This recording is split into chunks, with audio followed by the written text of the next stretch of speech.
Hi guys, welcome back to my Learn Guitar series. In this video is going to talk about some fundamental techniques that are specific to the electric guitar. Up until this point, everything that we've talked about is applicable to playing on an electric guitar. An electric guitar is no different than any other guitar in terms of how it functions and the technique that you use. It can be used on any type of guitar and is applicable to any style. There are some exceptions to that, but for the most part, good technique is good technique. So once again, I recommend having your guitar in a way where the neck is pointed upwards, roughly 45-degree angle. You want to be able to play chords pretty easily, reach everything past the 12th fret. You want to be as loose and relaxed as possible, just like I had in previous videos, and just have a good playing position. Everything feels good, feels comfortable. And then your right hand, you're going to want to have a good right hand position as well, just like in our other videos, but it's a little different when you're using a pick.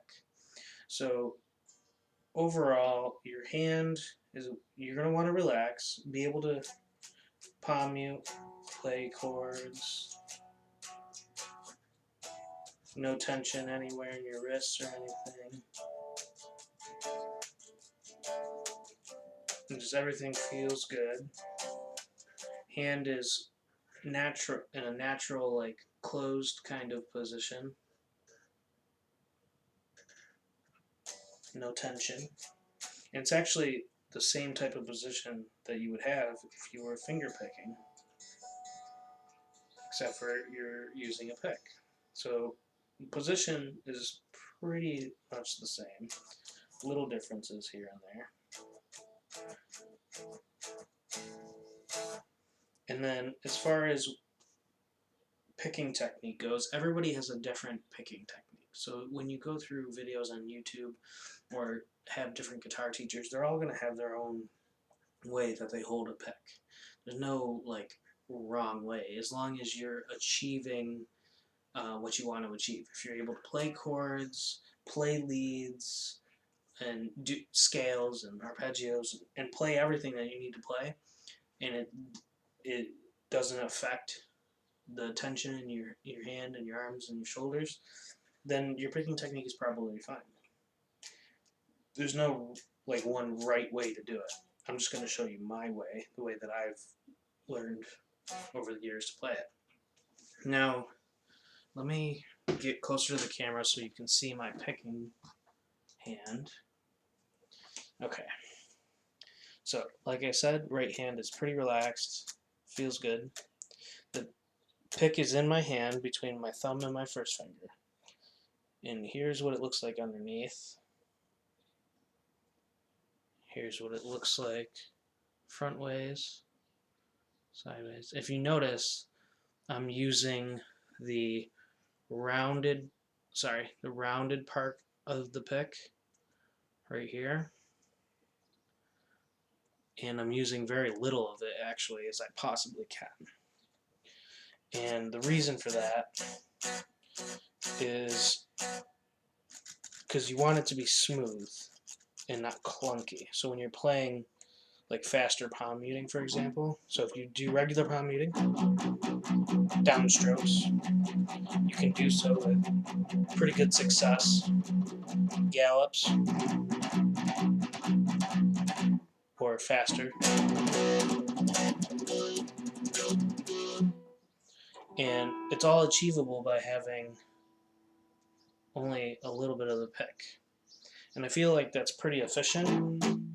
And I don't really have to move the pick around in my hand too much. Sometimes I do. If I need a little bit more of the pick, you know, for playing a solo, I might have a little bit more of the pick.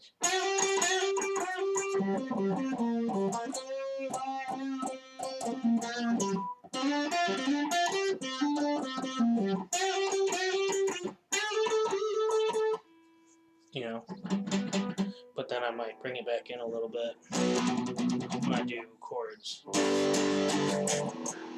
And you can, the goal is to have a nice fluid motion.